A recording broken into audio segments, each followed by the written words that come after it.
Hello, my name is Lola, and I'm going to be reacting to Stranger Things Season 3, 2019 Kill Count by Dead Meat. If you want to like, comment, subscribe to my channel, you can. If you don't want to, that's fine too. I just do it for fun. Here we go. Hey everybody, I'm back to hosting the Kill Count on the brand new Kill Count set. Look at this place, holy shit. This is in my home, dude. That's nuts. If you want to see more details about this and the new podcast set, check out the video I released last week. Otherwise, let's get back to the show. Ahoy meaties, and welcome to the Kill Count, where we tally up the victims in all our favorite horror movies. I'm James A. Janice, and today we're looking at Season 3 of Stranger Things, released on Netflix in 2019. I covered the first two Stranger Things seasons with two-part videos back in 2020. Well, no more of that half and half shit. I'm doing the whole season in one go this time. And for any future viewers, this video came out before the end of Season 4 dropped, so if anything in those two episodes makes me sound like a dummy, well, you know, that's why. Stranger Things Season 3 takes place in 1985, more than half a year after Season 2 left off. The main kids are on the cusp of high school, and their interests have shifted to girls. Well, most of them. As opposed to Seasons 1 and 2, which took place in the fall, Season 3 is summer set, all high temperatures and free time, and the episodes appropriately feel more colorful and lively. Twin brothers Matt and Russ Duffer, the creators and showrunners, wanted Season 3 to feel more like a summer blockbuster in tone. I think it absolutely does, and for the most part, it's a pretty fun time. The one way it's a disappointment is with all the Russian stuff. While the first two seasons used the Cold War as a backdrop, it was mostly to set a paranoid tone and explore the theme of scary government overreach. We have to trust them, okay? This is our government. They're on our side. Season 3 says, actually, there are Russians, and they're the bad guys, which turns part of its plot into a madcap spy movie with a boring Terminator wannabe. I appreciate that the show is trying to expand out from Hawkins, but the Hawkins setting and characters are what make it so enjoyable. Thankfully, those characters are able to salvage most of the silly plot stuff. Speaking of characters, we have a few new additions to the cast. Many of them are good, with Maya Hawke's Robin a standout. Plus, the new ever-evolving upside-down monster is pretty sweet. Remember the Mind Flayer? He's back in gloop form. I think it's way cooler than a pack of demodogs. Overall, though it has its flaws, I found Season 3 much more watchable and memorable than Season 2. If you're photosensitive though, I gotta be real with you. I don't think Stranger Things wants you watching it. There's a general warning when you go to play the show, and I'm gonna have to do the same for this episode. You've been general warned. General warned. Now, as I'm sure you've already noticed, this kill count is a behemoth. It took a ton of work to do, and thankfully a sponsor helped pay for all them hours. Displate offers high-quality print-on-demand metal posters. That's right, metal, which means you couldn't rip it if you tried. Oh, really? Does that mean more bodies? Only one way to find out. I've been waiting 6 months to say this. Let's get to the kills. Hell yeah. The season begins in June 1984, placing this opening scene between seasons 1 and 2. Like I said, those seasons have the US government as a shadowy menace. But forget that ish, we've got real live Russians here. A regular red horde, a commie carnival. They boot up the freedom-hating Laser 9000 and blow a molten vag into the wall. Oh, and it's leaking lava slugs? Good job, I guess? The experiment super fucks up, which is bad news for these guys, who look like Garandan took over Moltar's job. The laser blows up and obliterates 8 of them. Their bodies burn up like leaves tossed into a bonfire. Spin VFX did the effects for this Cold War open, creating an entirely CG environment with CG characters and a CG laser. So many layers went into these effects, making it impressive how seamless the end product feels. Everyone knows I love practical effects, and sometimes people wrongly accuse me of hating all CG. This CG right here, fucking awesome, and just as impressive as practical effects in its own way. The explosion upsets Ronald Ruski, who wants the Iron Curtain to extend to the Upside Down. Under his orders, the head scientist gets Admiral Ozold by a boring henchman named Grigori. That scientist was as clumsy as he is Russian. Boss Man approaches another scientist, Alexei, and tells him he has 1 year to fix their boom boom boo boo. You are in command now, Admiral Alexei, and that's the way they do it in the motherland. It's 1 year later, summer 1985, and in this year of new beginnings, the kids have ditched the arcade for the the mall. Careful there, scamps. Watch out for security robots. Starcourt Mall may not have guys asking waitresses for more butter, but it does have Steve Harrington as an ice cream slinger at Scoops Ahoy. It's also got a movie theater playing the most underrated of Romero's masterpieces. Before that wall in the calendar room can get all handsy, the power goes out in the theater, the ice cream shop, the whole damn mall. Not even the penny ponies are spared. Steve tries to get the lights going again, but if that's also his bedroom technique, no wonder they're staying turned off. This power outage is town-wide, in fact, spreading at the speed of a camera pan. At an old steel mill, something stirs in its wake. Wind's blowing up a gale today. Debris moves around in solid visual effects until we're whipping up a whole-ass smoke monster. Not the kind that possessed Saeed, the kind that possessed Will last season. The power comes back, but so does Will Byers' trauma, because it wouldn't be ST without his PTSD. Poor little bowl-cut boy's always having a shit old time. But how are the other characters doing? Well, let's catch up. Lucas and Max are still together, as are Elle and Mike. They've been slobbering all over each other in the 6 months since middle school ended with the snowball dance. Hopper is not a fan. Let's check in with our other faves too, like Jonathan, Winona Ryder, and Bob. Oh wait, no, Bob's dead. Well, hey, Billy's here. Remember him? He's Max's abusive brother who was murderously racist towards Lucas. Yeah, shitty guy, but hey, at least he's hot. All the MILFs think so too. Mrs. Wheeler, I didn't see you swimming. Why's that deck chair dripping wet? As gross as it is for her to be fucking a high schooler, her interest logically follows the season 2 finale. Karen started crushing on this teenage boy when he stopped by her house looking for kids to beat up. Billy takes an interest in Karen too, because Dodoy, and extends her an invitation to have an affair that night. As always, Cara Buono puts in phenomenal acting work, showing how conflicted Karen is and how hard she's trying to play it cool. Heart of the series Joyce Byers still works at Melville's General Store. It's one of the last places still open downtown. The Starcourt Mall has been Walmarting all the other local places out of business. Hopper comes in and complains to her about his adopted daughter's romantic life. You know, it is that smug son of a bitch, Mike. He's corrupting her, I'm telling you. And I'm just gonna lose it. I mean, I'm gonna lose it, Joyce. She tells him to chill and be more like the enjoyable character he used to be, but season 3 Hopper is a sitcom-y, brutish oaf. The only thing that calms him down is the prospect of a romantic subplot. Hey, if she's good enough for Beetlejuice, she's good enough for Hellboy. It's the summer before senior year for Jonathan Byers and Nancy Wheeler. They're dating and working summer jobs together at the Hawkins Post. Nancy has journalistic ambitions, but fails to garner respect from the old boys who run the place. They think of her as nothing more than a sandwich getter. You think you can follow the clues and solve the case of the missing condiment, Nancy Drew?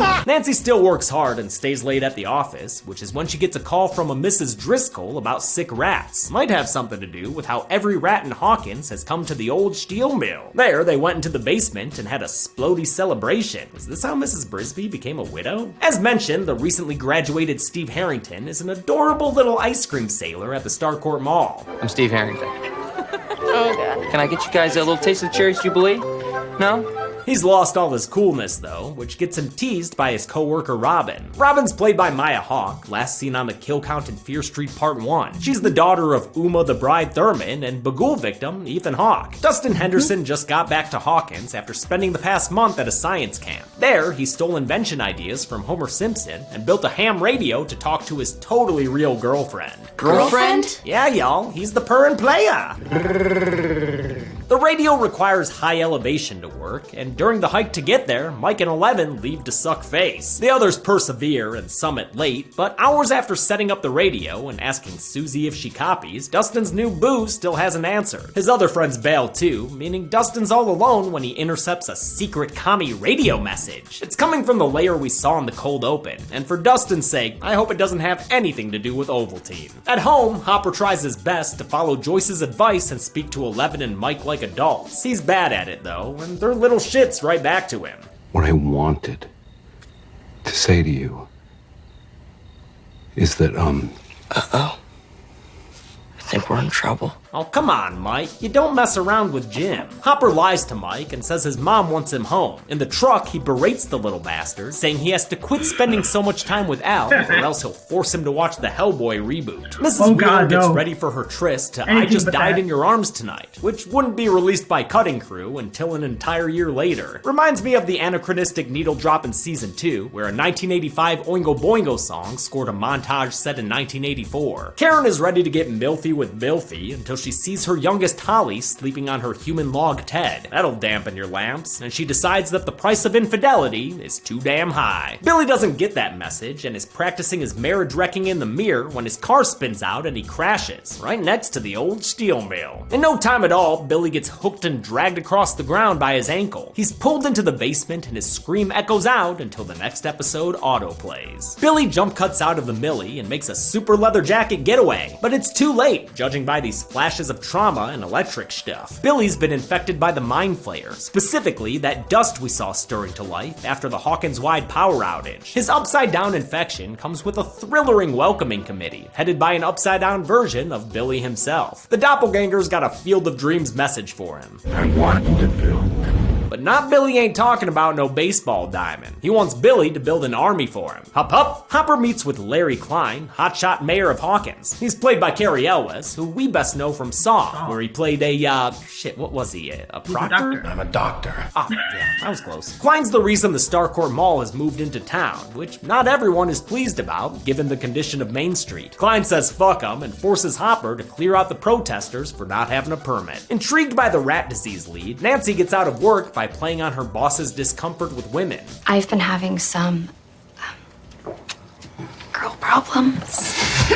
She grabs Jonathan and his camera, hoping to impress their bosses with a good story. And if they get fired for their attempt, Then we never have to work at the shithole again. they head to the home of Doris Driscoll. And shout out to 70-something actress Peggy Miley. She's great, like a wholesome little old lady version of Danny DeVito. Lemonade, it's fresh squeezed. She really makes Mrs. Driscoll a memorable character. These bags, you're sure they were full before? I'm old, honey, not senile. Driscoll's got rats eating up all her fertilizer, which must be like rat crack for these creepy Reaper cheaps. Oh shit, man, there's never been a better time to quote Smashing Pumpkins. Nancy and Jonathan leave before they see what happens to the captured rat. It explodes as though it were hit by a bullet with butterfly wings. Then the raspberry jam crawls out of the cage and across the floor, and just like that, a baby Mind Flayer was born. Season 3 had a new lead VFX company in Rodeo Effects. It was headed by supervisor Martin Pelletier, who worked under returning VFX supervisor Paul Graff. Rodeo spent 14 months building over 350 VFX shots, including the Gloop monster's whole life cycle. We had to come up with a way to go from rat to goop, and from goop to monster. Animation supervisor Yvonne Jardel used Houdini to make their CG rat's skin bubble. When it came to the explosion, they avoided visible guts, opting instead for a monolithic slime to keep things from getting too gory. That slime, though, is not so simple underneath. There are multiple layers of biomechanics that inform how the creature moves and behaves in space. These fleshy effects are much different than the ash particles that dominated Season 2. The Duffers wanted grosser visuals for Season 3, and for inspiration turned to The Thing and Hellraiser. Wet and fleshy was their mood board. Probably wanted at least a 5 on the Screamin' Mad George scale. Mike, still feeling the sting of Hopper's yelly threats, lies to 11 to avoid hanging out with her. Elle can tell she's getting BS'd, so good job, Hop. You caused emotional duress to a couple of hormonal teens. Adoptive father of the year right there. He celebrates by setting up a non-date dinner with Joyce that night, but she's distracted by some other attraction that isn't working. The magnets in her store have fallen down, just like the ones on her fridge at home did earlier. Fucking magnets. How do they work? Mike's lie sends him and 11 seeking comfort in their friends. Mike with Lucas and Will, and 11 with Max, despite the brief rivalry they had in Season 2. Everyone pretty much agrees that Mike done fucked up, and the boys head to the mall so Mike can get 11 an apology gift. Though it's against Hopper's rules for her, 11 also goes to the mall. Max says she can forget her boy troubles with a material Madonna montage.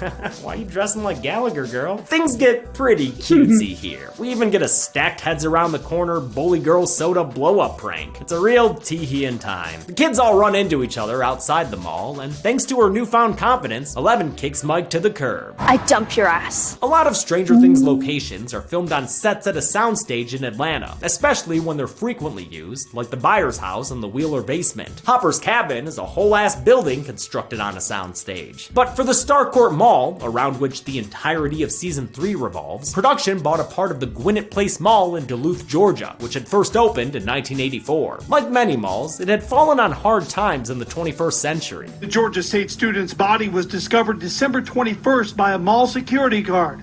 The body was behind this counter area of a former food court restaurant. Jesus, I didn't expect that though. Oh, wasn't fun to learn. The mall was given a cosmetic makeover by Stranger Things' longtime production designer, Chris Trujillo. His team of more than 50 carpenters and painters worked for 10 weeks rebuilding dozens of stores. Literally everything had to be recreated, all in period-accurate design. JCPenney and a 3,000 square foot Gap joined original businesses like Scoops Ahoy and Star Cinema. The renovations went as far as rewiring the place to give production complete electrical control. And apparently the mall was open and functional during shooting, the public part separated from the set by simple curtains. Like a bunch of people are shopping as we're filming. In the mall, people are shopping as we're filming. And like I see people just like, huh? Dustin heads to the mall next to reunite the show's best character pairings. Dustin forever, motherfuckers! Robin, you can join too. He tells Steve about his possibly fake girlfriend Susie and the secret Russian radio transmission he intercepted. If Steve can help him decipher it, they can be true red, white, and blue heroes. Unfortunately, they kind of suck at it, so Robin butts in, arguing she's got a much better chance at success. I'm fluent in 4 languages, you know. Russian? Uye arye umbade. Holy shit. That was pig Latin, dingus. Ixnay on the upid stay. After some time, Robin cracks the first sentence. The week is long. Well, that's thrilling. The remaining sentences are no less cryptic, but on their way out, Steve recognizes where he heard the transmission's background music. I don't understand. It's the exact same song in the recording. Yeah, it's Hal's favorite song. And the signal isn't coming from Russia, but from right here, inside their town's bustling core of capitalism. When Joyce can't figure out magnets on her own, she heads to an expert, the miniature painting, Weird Al listening to science teacher, Mr. Scott Clark. They spend all day talking nerd shit, and he posits a theory as to why her magnets ain't magneting. Basically, a nearby big-ass machine might be the reason, and Joyce knows a place where they've got all sorts of big-ass machines. She's still in Scott Clark's garage when it's time for her and Hopper's not date dinner. Aw man, and he went full on Miami Vice for it. The no-show causes Big Jim to get drunk by himself and belligerent with the staff. Great police chief behavior, dude. Definitely drove himself home drunk, too. At the Hawkins pool, Karen Wheeler tries to explain to Billy why she didn't meet him for meat mashing. The sweaty boy hallucinates knocking the MILF out, but thankfully, that wasn't real. Stay away from me, Karen. Just like with Will last season, there's still part of Billy inside his body, even though it's mostly mind flayer at this point. Unlike Will though, Billy is a violent douche nozzle, so it's hard for me to tell when he's supposed to be possessed and when he's not. Just as Will did before him, Billy tries to keep his body cool. He's taking a cold shower when fellow lifeguard Heather Holloway finds him. She peers with a 1,000-yard stare before Billy can't take it anymore and attacks her. Later, he ties her up and takes her to the old steel mill. He tells her not to be afraid because he's just here to show her his friend, his giant, goopy, terrifying friend. Max and Elle keep listening to Madonna and pining over future fellow Netflix stars. I bet he's an amazing kisser, too. Well, he sells a mean car, I tell you what. But teen mags aren't all they're looking at. Eleven taps into her powers to spy on her ex-boyfriend and his boys. Huh, what are they up to? Some things never change. Dustin farted. Okay, very well. They take Elle's privacy-violating powers and put another slumber party spin on them. Eleven tunes into the void at frequency 102. Billy, where things are pretty weird, seeing as how Billy's sacrificing a girl to a gloop monster. Void Billy seems to sense 11, so he blips away like Barney the dinosaur just snapped his fingers. It's a good scary moment for the show. I mean, look at how scared 11 is. The girls go to Max's house to see if anything seems out of place for Billy. Nothing seems weird so far, and Billy always soaks his ice bags in the bathtub. The girls get concerned when they find some lifeguard gear covered in blood. That sends them to the public pool where a picture of Heather helps Eleven tune her void brain to the proper residence. Looks like Heather's 5 doors down from the Elm Street house and behind a similarly painted red door. What you doing in a tub full of ice there, Heather?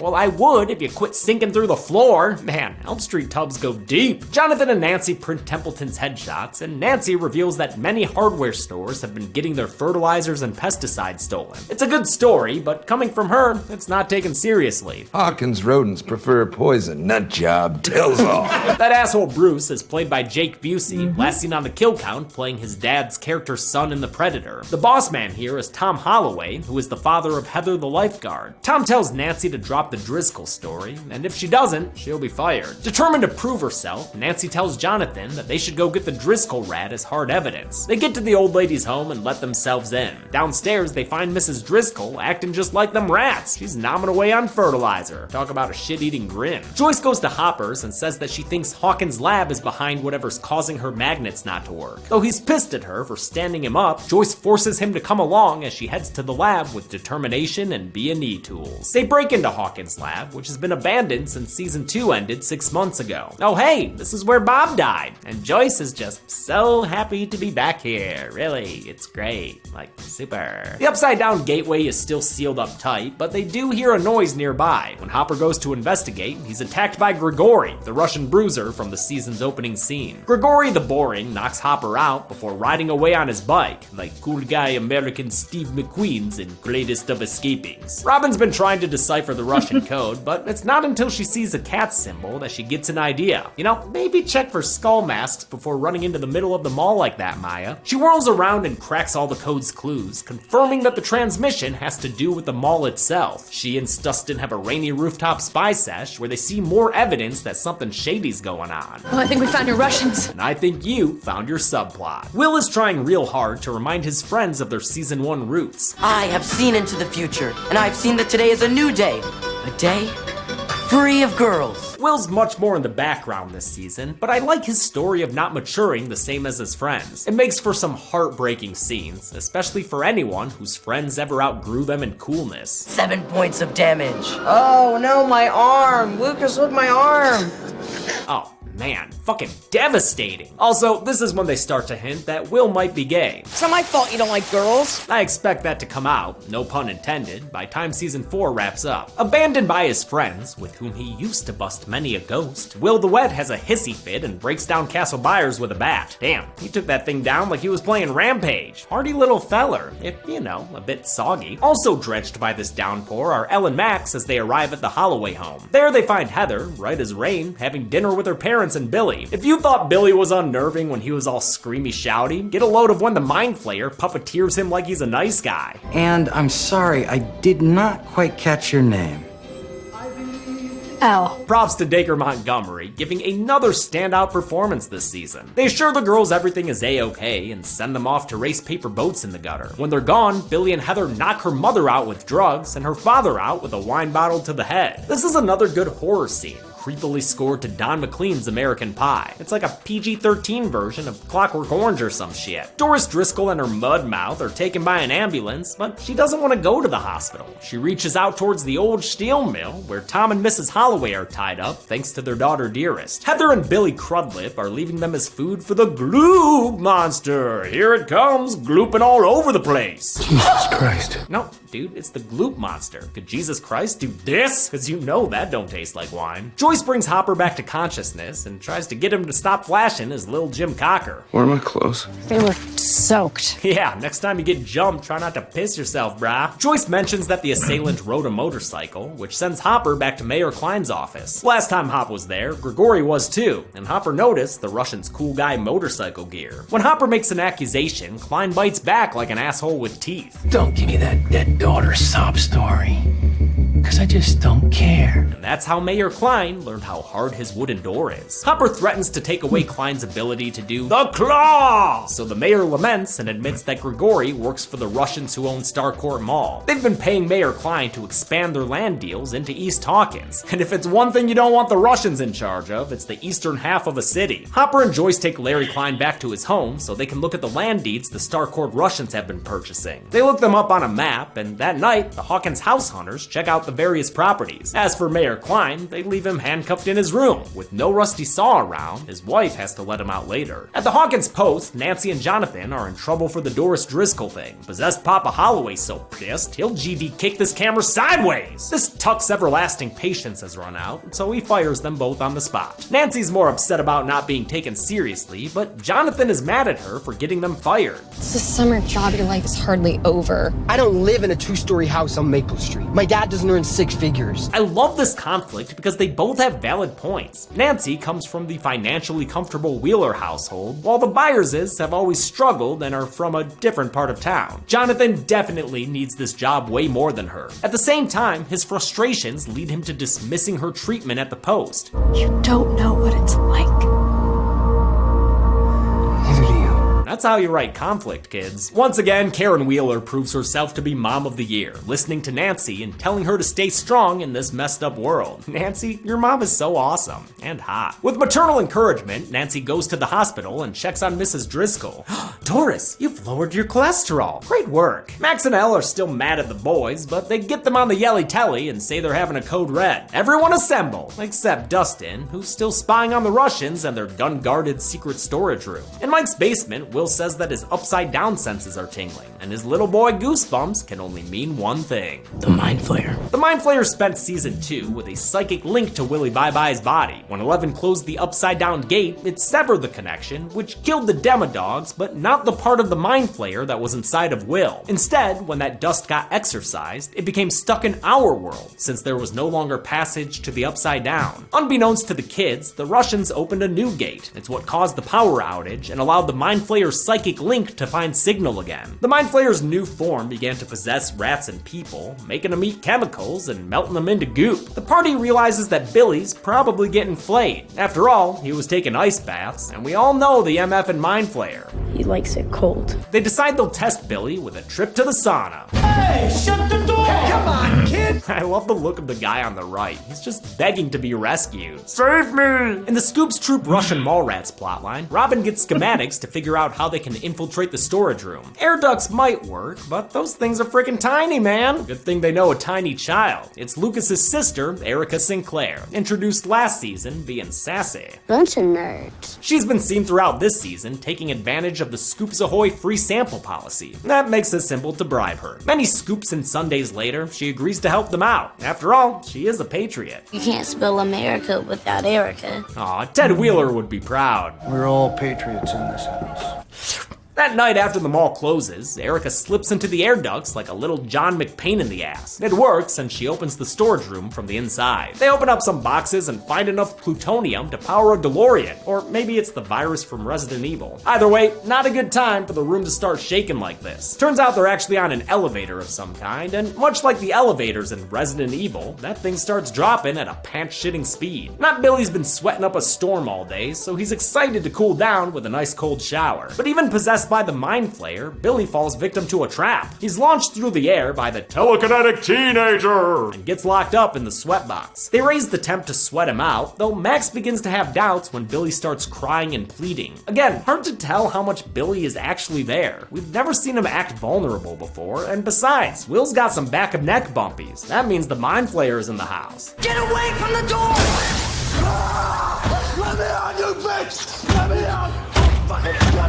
Yeah, it's the Mind Flayer, right? Or is that just Billy? The heat finally takes its toll on Billy's possessed body, giving him venom levels of vascularity. The same sort of spiderweb effects start to cover Mrs. Driscoll in the hospital, because when the Mind Flayer gets damaged, so does the rest of its possessed network. We learned this in season 2. That's why you always do the homework, folks. Billy breaks free and 11 holds him back with her mind powers, but the telekinetic teenager can't stop Billy from setting a new PR, and he grabs her by the throat to show that he means Billy business. Mike rescues 11 from a strangly death, allowing her to gain the upper hand once more. She mind flings Billy through a frickin' brick wall, which causes her to collapse and allows Billy to get away. He finds comfort in the hands of the possessed Heather Holloway and all their friends, the flayed citizens of Hawkins. The elevator full of tweens, teens, and screams drops until it crashes. Oh, Erica, your mom and dad are gonna be so mad at you. Your mom's not gonna be able to find us if we're dead in a Russian elevator. Oh, yeah, that would suck too. At the bottom of the shaft, a pair of Russians arrive on an Austin Powers cart. The scooper poopers hide while the Russians offload boxes, and after they're gone, sneak out using the canister of mystery liquid. Oh, okay, it was xenomorph blood. Melte. They start walking down a seemingly endless tunnel that was a digital effect made by the company Rise VFX. At the end of it, they reach a junction and witness a gathering of Russian mans and womans. Not only soldiers, but what, also cosmonauts? Also, how do they not get seen? Come on! I love these characters, but I don't love this plot plotline. It's too James Bond Jr. for me, especially when they stumble upon the evil Russian science laser beam. You could put that shit in Die Another Day and not a person would bat an eye. At the Hess farm, Hopper and Joyce scope the place looking for some cups to steal. Score! After some cop flashlight holding and some hop-heavy breathing,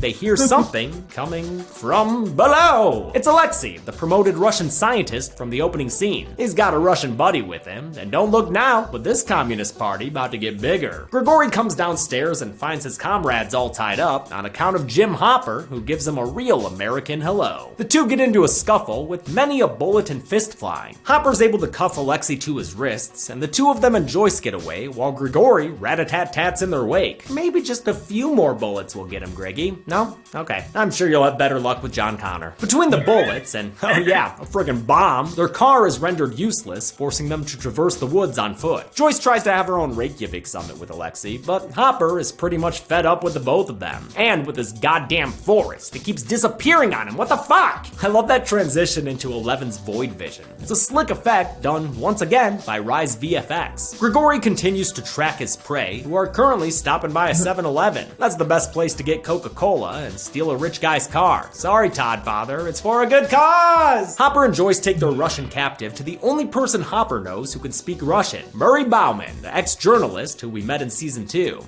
Я-то, может, лысый. А вот наручники на тебе, сволочь советская. Hi, Jim. He brings him inside and sweeps down Alexei, showing his paranoia is still going strong. He's also just as surly and horny as usual, suggesting Hopper and Joyce want to bang. Careful now, Merster. That little lady's a firecracker. So if you don't mind, put that thing away, stop behaving like a jackass, and ask him what he's doing that's making my maggots fall off my damn fridge! Winona Ryder continues to have the time of her life with this role. Since Eleven saw that Hopper and Joyce are currently indisposed, it's gonna be up to the party and this box of Cocoa Puffs to do something about Billy. They're joined by Nancy and Jonathan as well, and together they realize there are a bunch of flayed Hawkinsians. Mrs. Driscoll, Heather Holloway, and Heather's dad. Tom. Yeah, that guy. They take the Wheeler station wagon to the Holloway home, where inside they find evidence that the family has switched to an under-the-sink diet. They realize the Holloway parents must have been abducted by Billy and Heather, and to figure out where flaying home base is, they decide to check with Mrs. Driscoll at the hospital. Nancy and Jonathan reconcile after he apologizes for not believing her. Yeah, dude, she was right all along, which is why Mrs. Driscoll is all of a sudden missing, and why Tom Holloway is here looking super extra sweaty. Panic vase, which on set was sometimes sugar glass, sometimes rubber, for the many times they had to film the strike. The guy was like, One time you really got it. I know, really. He said if you hit him harder, it's gonna hurt less. They're not in the clear since a possessed Busey is here, but before he can carve any numbers into their heads, they begin a flashy hospital chase scene. During it, we see the bodies of 3 hospital staff members and or patients on the ground. Oh yeah, this is a kill count, isn't it? Bruce finds them and starts battering them around, and again, hard for me to tell how much of the original person is present here. Yoo-hoo. Nancy Drew, where are you? As Bruce chases after Nancy, Jonathan is cornered by the possessed Tom Holloway, making Tom the second middle-aged man to beat the shit out of this teenager in the past few minutes. Nancy fights back, with the damage affecting both Bruce and Tom, and they're killed in turn by Nancy and Jonathan. She breaks Bruce's face with a fire extinguisher, and he stabs Tom Holloway in the chest. Mike and Eleven make amends over M&Ms, but the good times are cut short by a light show, courtesy of the decomposing flayed bodies. What was once Bruce and Tom melt into meat blobs and join forces, combining their strength and becoming the next stage in gloopy evolution. The gloop monster chases Nancy through a part of the hospital that's under construction or something. Since when did that become a mainstay location in horror media? Watch it now, Nance, me gon' gloop ya! Man, all this glooping looks pretty gloop darn good. It sucks that it's obfuscated by the annoying flashing lights. The hospital monster continues the webbing, dripping, gross saliva look, as well as the careful consideration that went into how it actually functions. From the bulky gorilla arm to the millipede legs and the spider-like claws, Each limb was rigged in its own way. Hilariously, this monster was played on set by stuntman Ken Barfield, whose outfit looks like a bargain bin cosplay of Peacemaker. Okay, calm down, Ken. Right before the monster can gloopify Nancy, 11 breaks in and force blasts that gloopy boy straight out the window. They're unable to stop it from going to visit its chud friends, though, and before you can say Hal Ratma, that thing has crept through the sewers all the way back to Billy and Heather. It's time. Time for what? Oh, time for a patriotic carnival, mofos, brought to you by the Dread Pirate Roberts. Oh, and look at how he's dressed. I think this event will be a mix of pleasure and business! Unfortunately for Klein, his business partner could make his face look worse than it already does. You're lucky you still breathe. Lucky.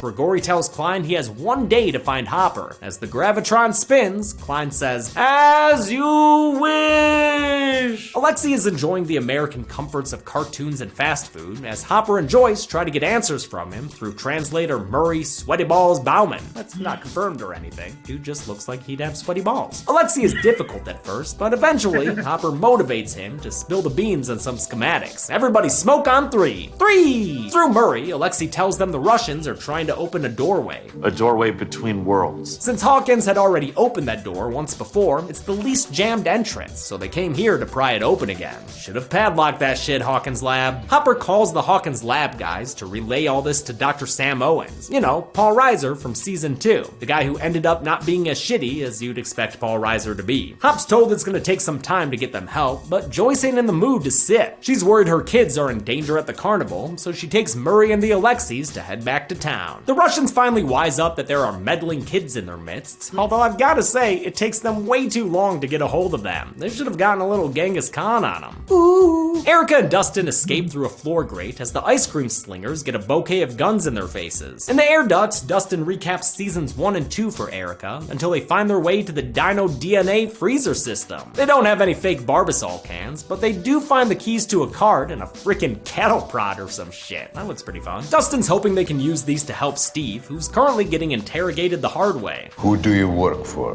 For the millionth time, I work at Scoops Ahoy! He's tied to a chair with Robin, and we get a lovely scene between these two fan-favorite characters. Their chemistry is great, even when their plan of escape lands them sideways on the ground. It's okay, it's okay.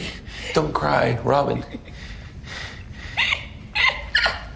Are you laughing? The two of them talk about their time together in high school. Robin's a geeky band kid and was completely ignored by Steve since he was way too cool and popular. It didn't matter that you were an ass. I was still obsessed with you. Even though all of us losers pretend to be above it all, we still just want to be popular. Their discussion of high school social dynamics uses a music cue from Day of the Dead, the same movie shown at the movie theater earlier in the season. But I guess you gotta mess up to figure things out, right? I hope so. I love that score by John Harrison, and it's great to hear this cue in another character-driven scene. I'm sorry I said those things about you. I'm sorry too. Really? Well, what do you know? We are heroes after all. What a relief. The Russians return with an evil doctor who injects them with some kind of truth serum. Truth. A side effect of the serum is that it gets them teens giggling, giving us more delightful interactions that always make me laugh aloud. I can't feel good. Want to know a secret? What? I like it too. Honestly, the Russian plotline might be worth it for this scene alone. Who do you work for? Scoops. Scoops Ahoy. More physical coercion is threatened, but Dustin and Erica intervene. They cause a melty distraction with the green goo, then use the cattle prod to give this doctor a jolt of his own medicine. Oh, they're the Scoop Troop, and they'll always stick together. 11 takes a void venture looking for the Holloways, but the tissue toll it's taking on her has Mike all kinds of upset. Can we please just come up with a new plan because I love her and I can't lose her again? Aw, he L-words L. She didn't hear his proclamation, because she was too busy finding Billy Gloomis. Turns out, he's just sitting in his room, minding his own goddamn business. Nothing weird about this. I think it's what people did to pass the time before the internet. The party and co realizes this is probably a trap, so they ain't about to march into Billy's bedroom. 11 remembers how she saw into her mom's memories last season, so she decides to try the same trick with Killy Billy. In the void, she takes his hand and reaches out to the Billy deep inside. That lands her in his memories on a stranded beach beach with nary a Jeff Probst in sight. Instead, she sees a young Billy and his mother. Careful out there, kid. Don't want to end up like the Kittner boy. This memory has got a lightning storm going on, giving us very cool visuals, the kind that have come to define the series. Again, they were done by Rodeo Effects. My favorite part is how they kick this kid around on a green screen even though you barely see him in the end. The upside down dandruff starts raining down as Eleven sees little boy Billy get bad news berated by his father. Yeah, that guy has always sucked. And he even abused Billy's mom in front of him. It's another example of the cycle of abuse that was hinted at last season, giving us an explanation of Billy's bastardom that led to his eventual mind flaying. The stormy trip down memory lane shows Eleven where Mind Flayer HQ is, the old steel mill. Good work, Elle. They've got a location. Pull out! But that's not an effective method of void control, and she finds herself still voiding in Hopper's cabin alone. The Mind Flayer's trap worked after all, and now he knows exactly where she is. Now we can all see you.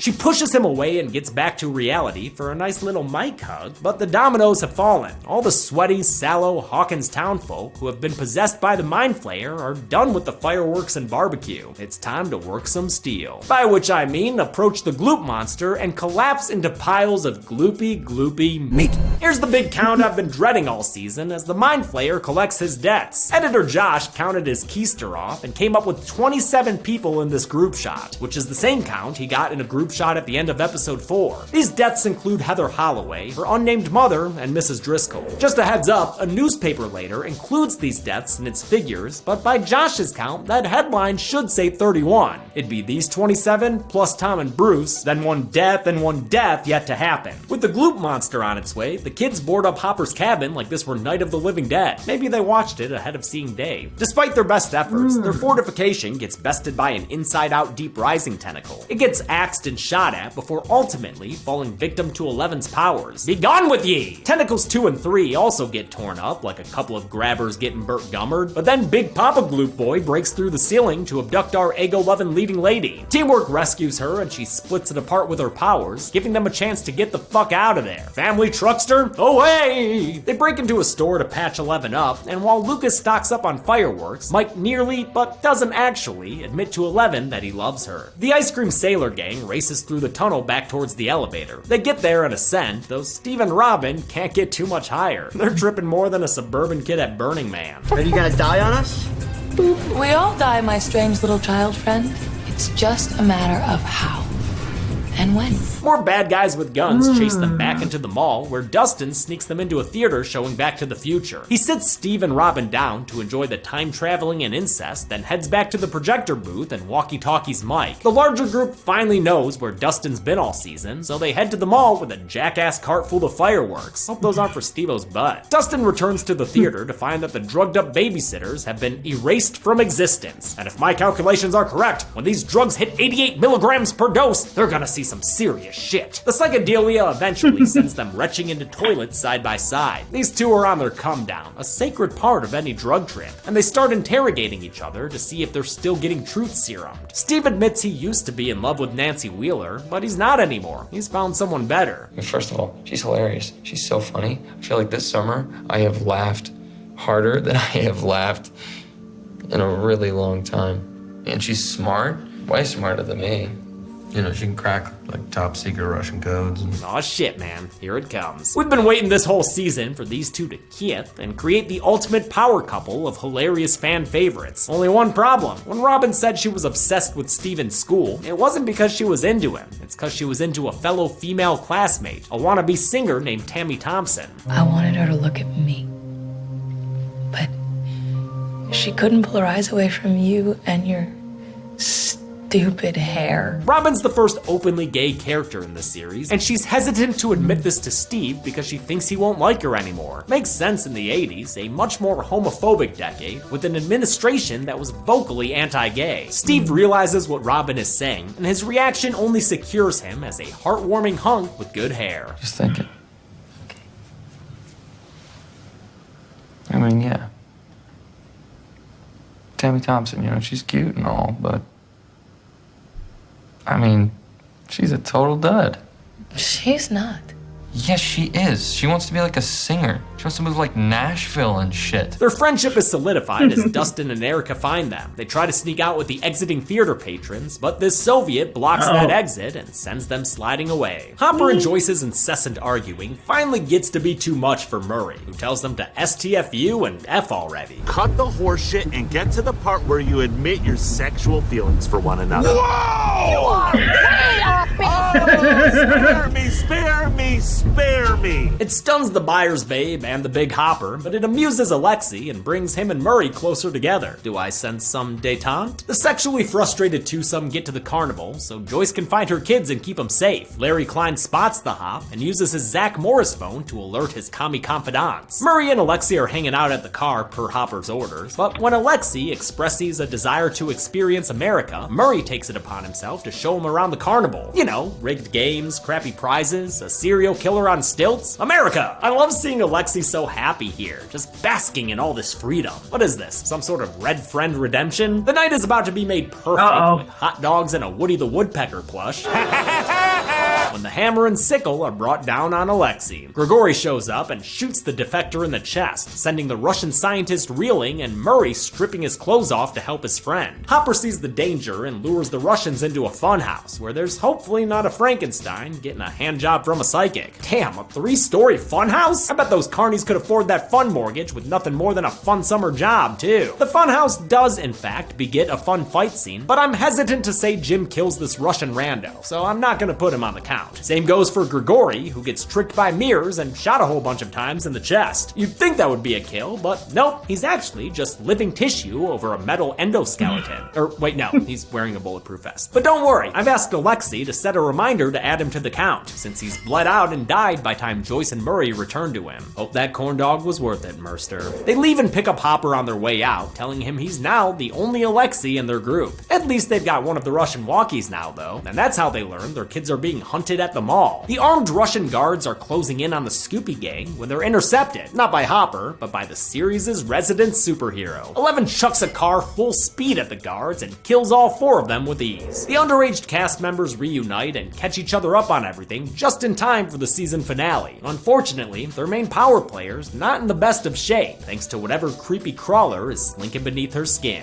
Yep, Elle's got a bad case of subdermal wormholes. You know, gut graboids. She got them by the tentacles biting at her in Hopper's cabin. You can't get those things out with chopsticks, Jonathan, but a burning blade? Well, now we're talking flame hard. Johnny on the spot cuts into 11's leg, but ultimately, she spends all of her powers performing her own upside-down ectomy. This was another one of Rodeo's VFX shots. I'll always prefer a practical effect, but I'd be lying if I said I even noticed this was digital. The sluggy boy lands on the floor and underneath the boot of one Jim Hopper. Daddy's home. Okay, everyone's finally together and on the same page. They recap. Gloop Monster is the Mind Flayer's weapon, but if they close the gate, it should sever the connection and de-gloop Hawkins for good. Murray's got maps from Alexei, but Erica cuts a mean promo on him and says he don't know shit about the tunnels like she does. Why is this 4-year-old speaking to me? I'm 10, you bald bastard. They gave 12-year-old Priya Ferguson a lot to do this season, and I think she handles it perfectly. The only thing better than her dressing down this dressed-down man is 4 bros hugging it out after having separate adventures. That's that fellowship-ish. A plan is made. The adults will head to Red Base, guided by Dustin and Erica on a radio. They'll need higher elevation to broadcast, so it's off to the Susie speaking spot in the Toddfather. The car gives its all-father and makes it pretty high, but its psychomagnetheric slime runs out of positive reinforcement, and they have to climb the rest of the way on foot. The parents say goodbye to their children with many a sad look and strong hug, and Hopper even wishes Mike well. Aw, that's nice. The kids go off and the adults head down, Murray's still in his tank top, which is so hilarious to me. At the bottom of the elevator, they run into a problem, and when this rocket horse can't talk him out of it, Hopper opens fire. He guns down 4 Russian guys who were honestly just there doing their job. I bet they went to elevator trade school and everything. This is a bit of a jump in action for me, and I like that Murray is at least bugged by it. I love that he's the kind of guy who can find genuine enjoyment talking to a Russian guard. Why are you talking so much?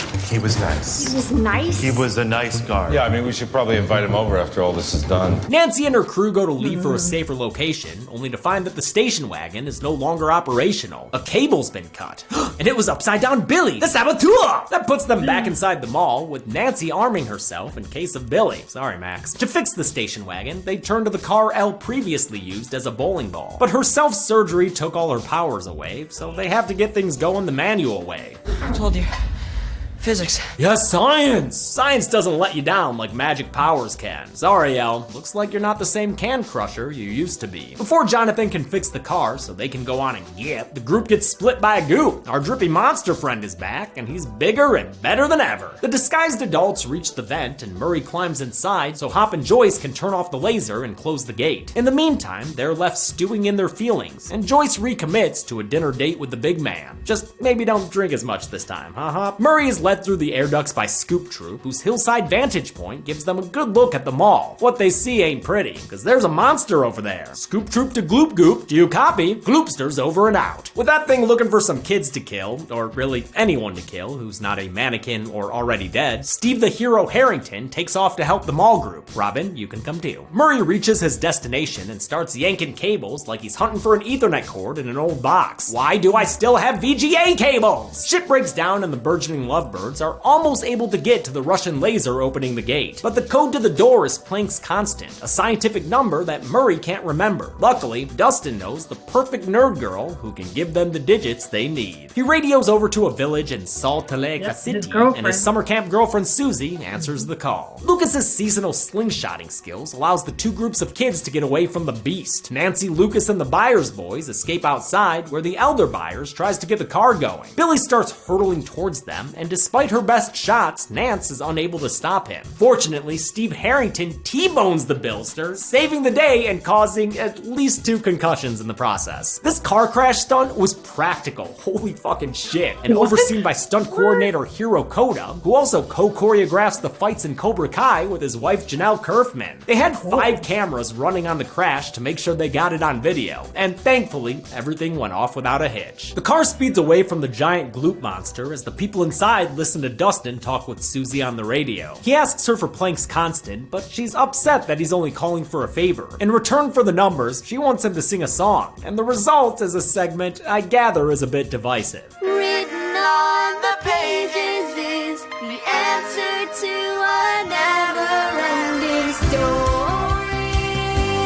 Is it cringe? I mean, yeah, but the whole show is to some extent. I don't love it, but in time, I have come to kind of like it. It's a little cute, the reaction shots are funny, and guest star Gabriella Pizzolo really gives it her all. The almost never-ending song ends, and she gives them 1 grain of sand in the form of the constant. Hopper blip bloops the door open, and it's off to shut down the gate for good. Okay, thanks Susie, bye! A badly damaged Billy climbs out of his car just in time to see Mike, Elle, and Max. That causes the Elle Hunter Gloop 1000 to turn around and head back towards its main target. When Billy reaches the kids, Max tries to reach her brother, but it doesn't even start to deter him. He's here for 1 kid and 1 kid only. He carries 11 back out into the mall courtyard and lays her down at the altar of Gloop. All praise the Gloop god, for he is many and he is one. Lucas and the others show up, and they all start tossing lit fireworks at the monster. I can only imagine how long it took for them to render all these incredible visual effects. This is the so-called spider monster, a gloopy version of the Mind Flayer itself. While Season 2's Dart was sometimes played by a marble, and the hospital monster was played by everyone's new favorite guy, the final 22 feet tall spider monster was played by a beach ball on a 30-foot pole. That can make acting difficult, so on-set music was sometimes used to help set the mood. And sometimes it'll just be like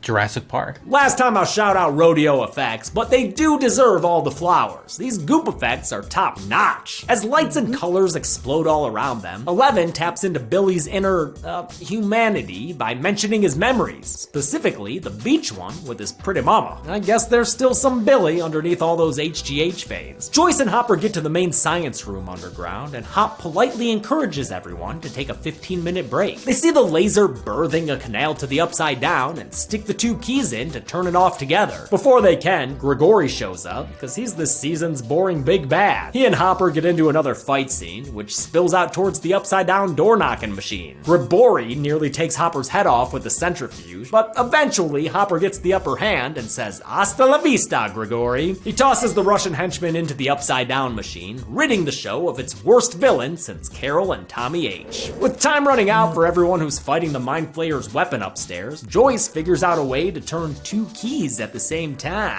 Thought you had to be a millionaire to swing that. Meanwhile, Mike and Max wake up, and she gets to the courtyard just in time to see her brother, I guess, sacrifice himself to save Eleven from the spider monster. Although he was the one who dragged her over there in the first place. You know, this almost looks like the dream of the fisherman's wife. Less erotic and more lethal though. Sorry, Billy. Oh, wait, no I'm not. With Russians among us and among Joyce and Hopper, she has to blow up the machine, even though Hopper's standing next to it. Damn, she'd really do anything to avoid going on that date with him, huh? With a couple of nods of recognition and a bittersweet smile from Jim, Joyce pulls the trigger and blows up the machine, disintegrating the 5 Russians who are approaching it, but not killing Hopper, as the season 4 trailers made abundantly clear right from the get-go. Helps my job, but still, trust your audience. Let them have a little surprise, you know, as a treat. The gate closes and Joyce doesn't see Hopper in sight, but at least the spider monster is down. It doesn't go on the count, of course, because it's not humanoid, but Billy is humanoid, so we get to count him as he dies on the floor. Yep,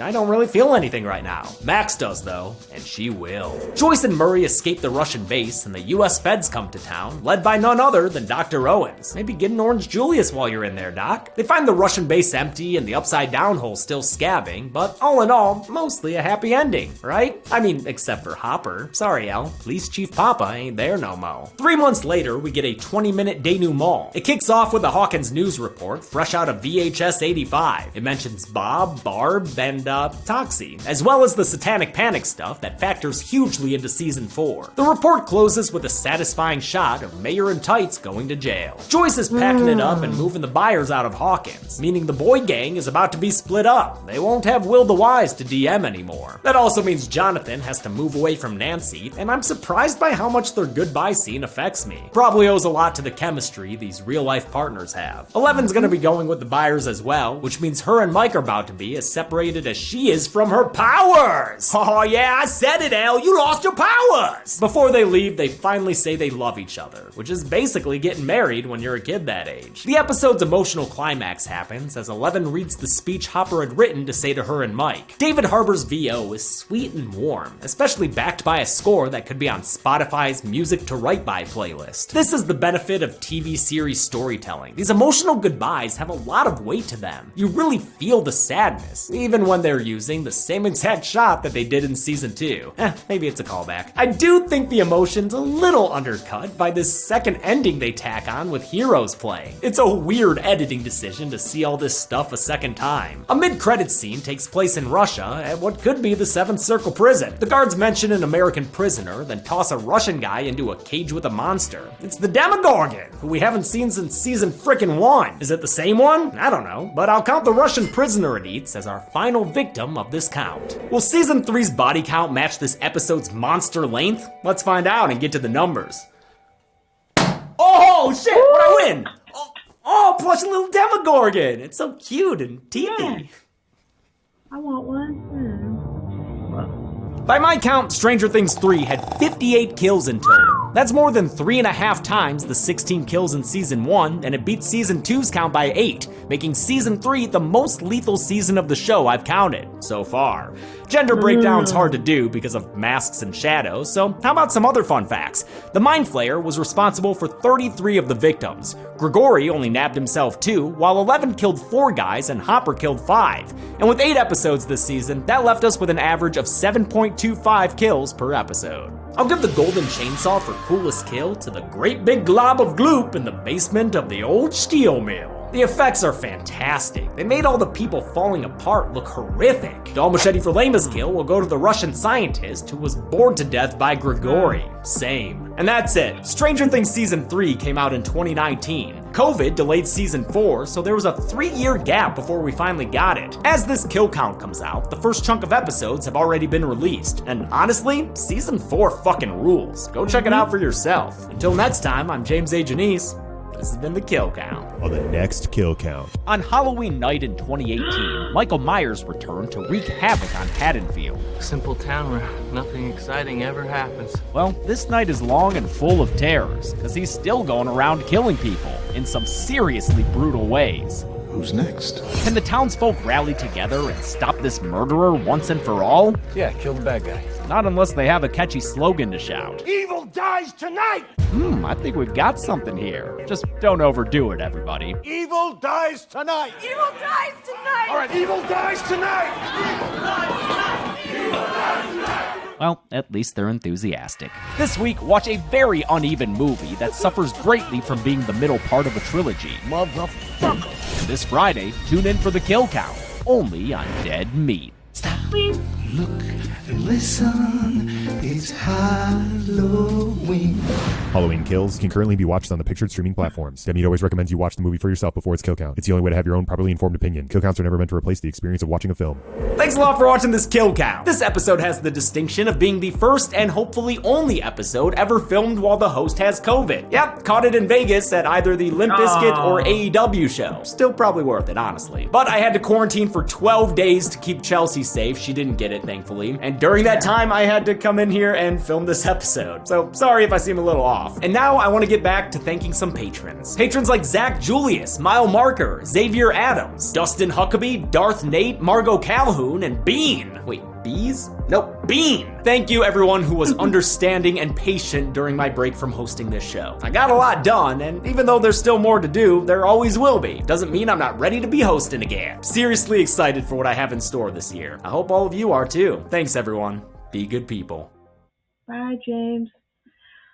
Man, so happy James back. Can't wait to see his next kill count.